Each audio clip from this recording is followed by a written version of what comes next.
Hello, everyone. How's everyone doing? Sorry for the late start. There's a bunch of crap hit the fan this morning. I'm just going to try to get this live stream in quickly before I have to jump again. So please bear with me. Good morning, Alan. First one in today. Congratulations, Alan. Royal Palms, good morning. PMG, good morning. Hello, Christoph. Thoughts on NIO after earnings with the miss? I'm still expecting it to go back lower. Tony, good morning. Good morning, Anissa. Good morning, Patrick. Guess what day it is? It's Taco Tuesday, I'm thinking. Taco Tuesday. Maybe it's turnaround Taco Tuesday. We'll see. We'll see. Take me up on the tacos for the spiders. Let's ride. Hey, good morning, Jacob. Good morning, Heinrich. All right. How is everyone doing? Oh, look at the red book. We'll get right to it. Red book, big pop. I bet you this is due to school sales because that is a huge pop. So we'll have to see what that does over the next couple weeks. But that is a big, even a jump from previous. Case Shiller home prices coming in a little softer, higher than consensus, a little softer than forecast, but they're just mixed. I mean, it's still housing's still pretty strong and bouncing back year over year, slight pullback, but you know, right in the middle. Around us, housing prices are back to even higher than they were before the little pullback. Jolt's job openings coming in at 9, and the quits and openings. So we'll have to keep an eye out for that. I don't think that'll really disrupt the market. And consumer confidence coming out at 9 also. 9:30, and all these are Central Times Fed Services Index and the revenues. Keep an eye on that. Still forecast to be in contraction. And the manufacturing one from Dallas was not good. So pretty Oracle up strong in technology today. Google leading comm services, but sort of a mixed morning going into the open group screener. Let me just refresh this real quick. Comm services leading, but nothing really. It's sort of just a very mixed day. So it's going to have to be judged going after the open. This is interesting.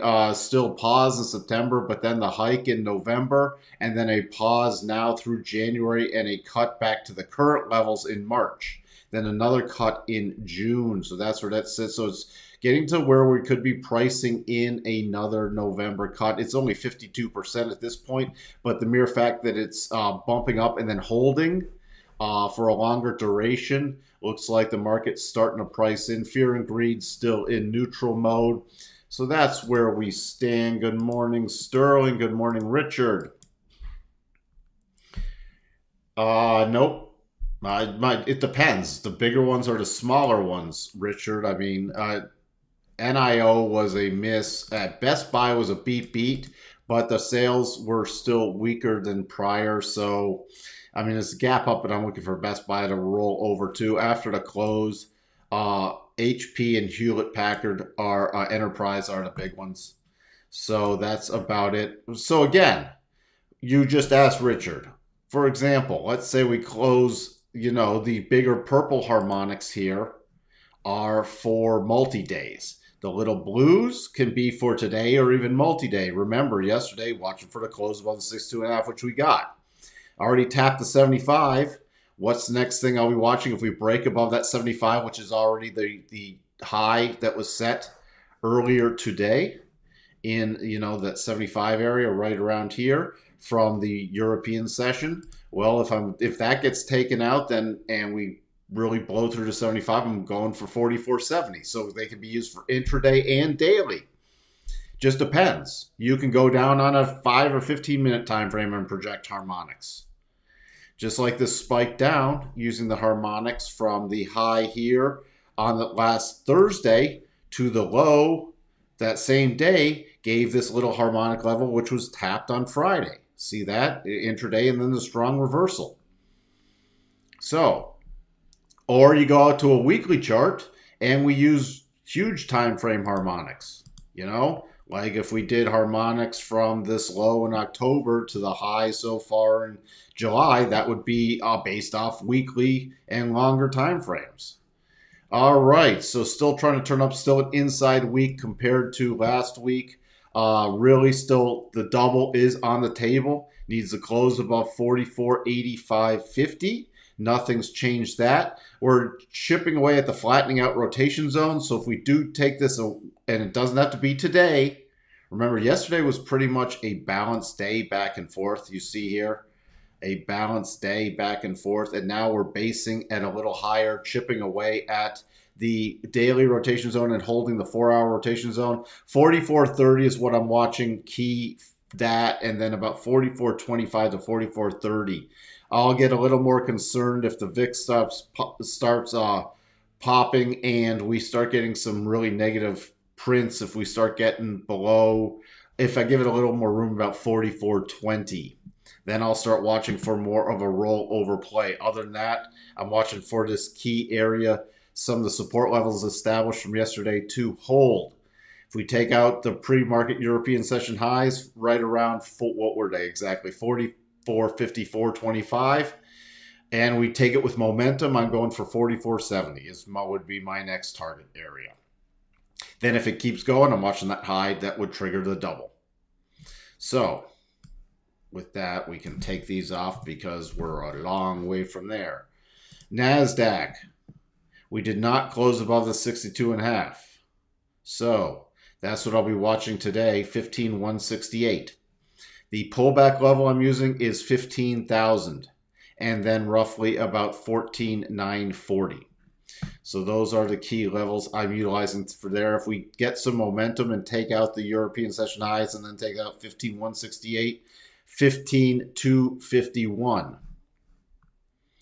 All right, and if you're doing, like you asked, shorter term harmonics, well, this could be a pausing bar. So if I go to harmonics, well, it gives me an intermediate level. So let's say we took out the European session highs, then we take out 15.2 or 15.196. Now I have a cluster here. That's exactly how, sorry, banging that. That's exactly how I utilize them. So that's what I'm watching. The Dow, nearly completing, coming within the hairs. I'm just taking this off, watching the bottom of this rotation zone. And really, if we drop below that, the really key area is about 34,440 to hold. We start dropping below there, start watching for the bigger pullback. Other than that, until we get above about 34,725, I can't get into more bullish mode.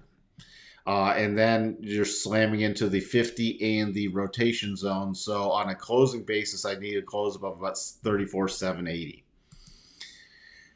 Russell coming up here, confirming this very, very sloppy double, but not triggering it yet. It has not triggered. It's confirmed. So if we get a move back down and really break through about 1854, it's going to be off the table. But right now, we'll still watch for it triggers. Remember, it's lower probability against the rotation zone. Other than that, the key support, this 1854. Key resistance for intraday, the first area I'm watching is 1876. The VIX after dropping, still holding above this 1484, trading, 1522 right now. If we start dropping below 1480, going to be watching for more bullish plays. If we start rising up, unless we start getting above about 1565, not going to really start focusing on the bear side yet. The DAX has not confirmed the double yet or triggered it. So that's the only thing I'm keeping an eye on. Key support 15,815, 15,820 area, which has already nearly been tested. The notes, we still have this little mini double on the notes futures, but not confirmed or triggered yet.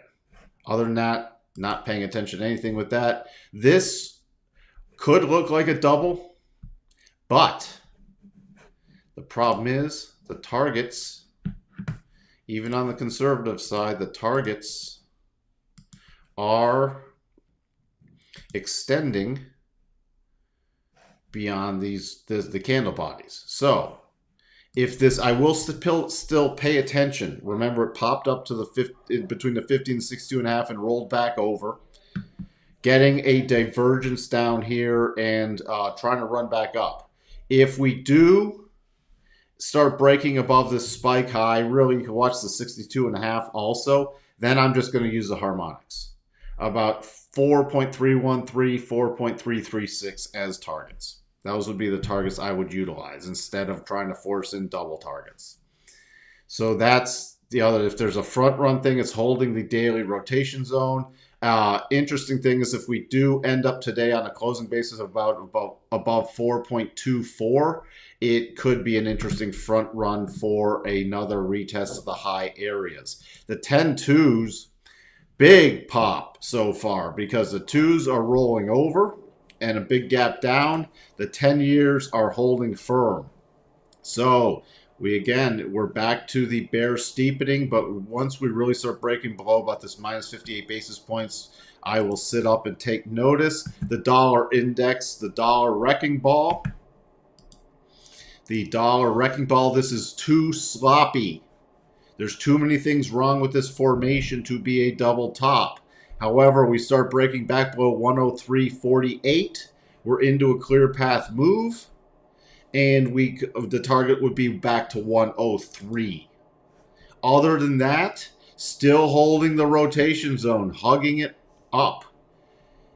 And from a harmonic standpoint, with the pausing bar, where would that take us with the larger harmonics? The forward harmonics, see, this is where I'm going to look here, and then I'm going to shift them over to the reverse harmonics. And the reverse harmonics are lining up a bit better. And on the short term, with the forward harmonics,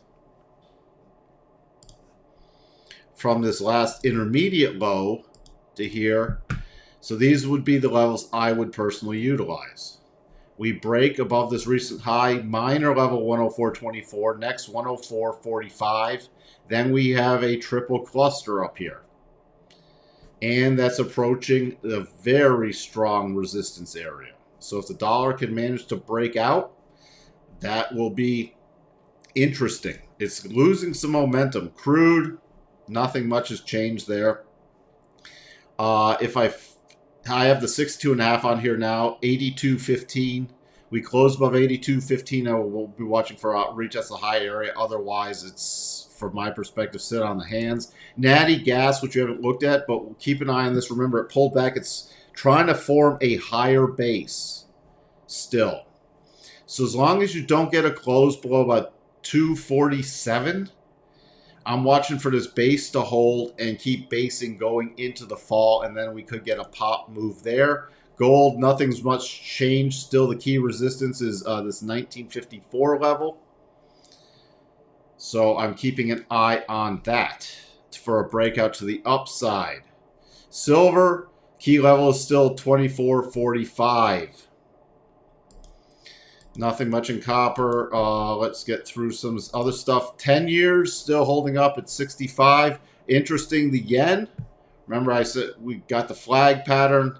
We had the double, lower probability double against the rotation zone. That was invalidated. Then my next level was 104.30 where we're pausing now. I'm still watching for a reconnection with the 87.5. That's my next key level, 148.85.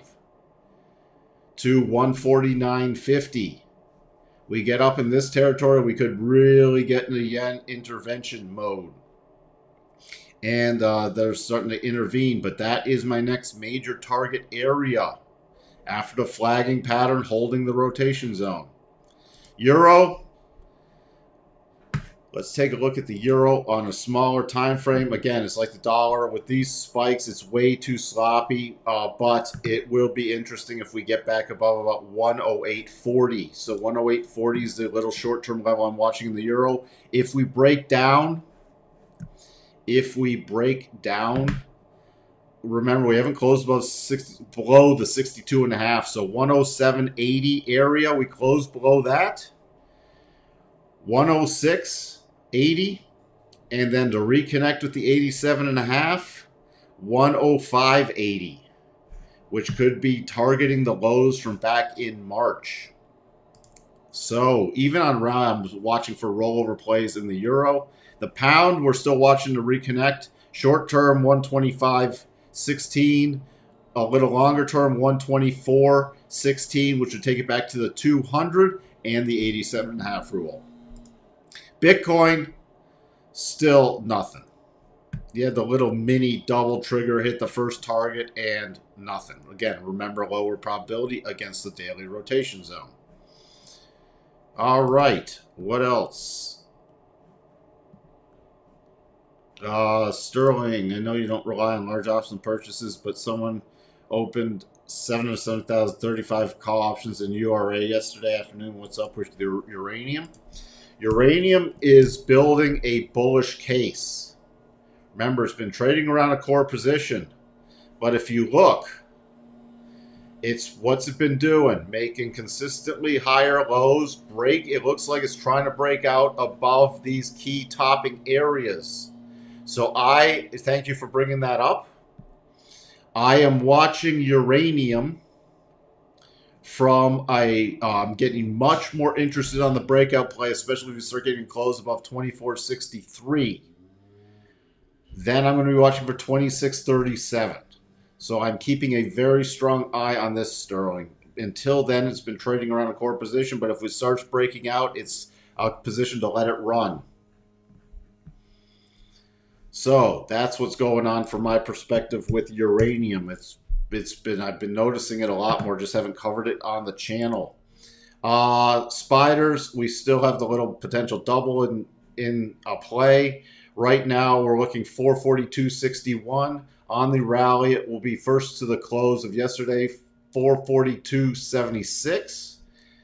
Then I'm watching this gap open, 444.69, and then the 445.22 will trigger the play. On a pullback, I don't do 439.97, the low 439.97, so that gap was filled to the penny yesterday, but that is still a key level on the pullback. So 440 is the key level on the pullback. All right. So just watch if these doubles trigger on the Qs. The Qs did not quite fill the gap from yesterday, so you still have 364.02. If we roll over, we're trading 366.44. The gap fills to 366.76. And then I will be utilizing a level. Do you have a minor significant level right around 369, 369.11? What else is interesting? NVIDIA, pretty decent pop holding. But if NVIDIA breaks this 449, I just go off 449. Watch out with the markets. This is going to be key with this pop. All right, that's going to be key to watch.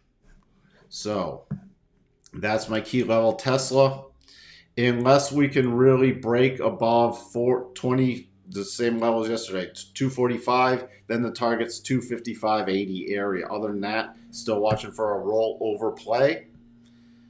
And I think we got through everything. All right, just in time for the open. Thank you. Sorry for the delay. I have to run again now, but I will be back. I don't think anything will be off tomorrow, so it should still be 8 a.m. Central. I'll see everyone then. Thank you for tuning in. Bye for now.